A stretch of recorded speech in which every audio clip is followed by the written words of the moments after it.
Exemple, le numéro 2 de fonction cos à tracer. On met en forme canonique, donc le moins 1 neuvième que je mets en évidence.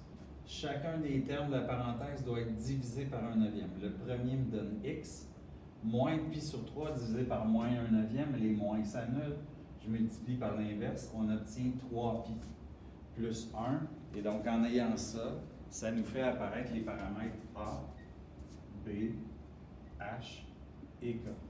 Les deux éléments de base à calculer sont période et amplitude. La période 2pi sur B, 2pi sur négatif 1 neuvième. Je multiplie par l'inverse, qui me donne une période de 18pi. L'amplitude est égale au paramètre A en valeur absolue, donc valeur absolue de 2 qui donne 2. Ça, maintenant que ça c'est calculé, notre HK est à moins 3pi,1. Donc admettons moins 3pi et 1. Ça, c'est notre HK. On va positionner notre ligne centrale. Comme ça, la ligne du centre. On a une amplitude de 2. Donc, si j'ai une amplitude de 2, je vais à 2 au-dessus. À 2 au-dessus, je vais aller jusqu'à la hauteur 3. Comme ça. Donc, ici, ça va être ma hauteur 3. Puis si je vais à 2 en dessous, bien ça va être ma hauteur négatif 1 en bas.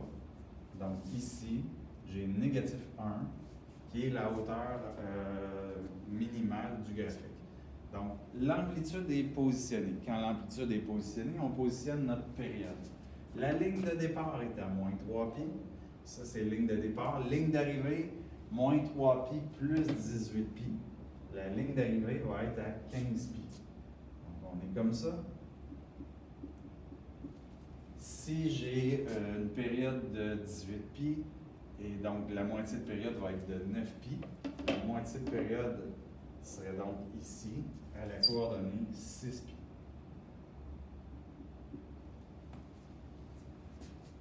Ensuite, ben, le HK, il est où? Il est à moins 3pi,1. Et encore là, pour cette fonction-là, la fonction cos ne passe jamais par le HK. Ce que vous devez vous assurer de regarder, c'est le paramètre A. Le B, il n'y a aucun effet, c'est seulement que le A. Donc, quand vous regardez que le A est positif, avec un A qui est positif, vous commencez au-dessus du HK. Si on avait eu un A négatif, on aurait commencé en bas. Avec le A qui est positif. Donc, mes marques là, sont à peu près comme ça. Donc, ça va faire ici. Je vais aller jusqu'au milieu, atteindre un minimum, puis à 15 pi, atteindre le maximum. Donc ça, c'est le graphique de cette fonction-là. On a un domaine qui est égal au réel, l'image qui va de moins 1 à 3.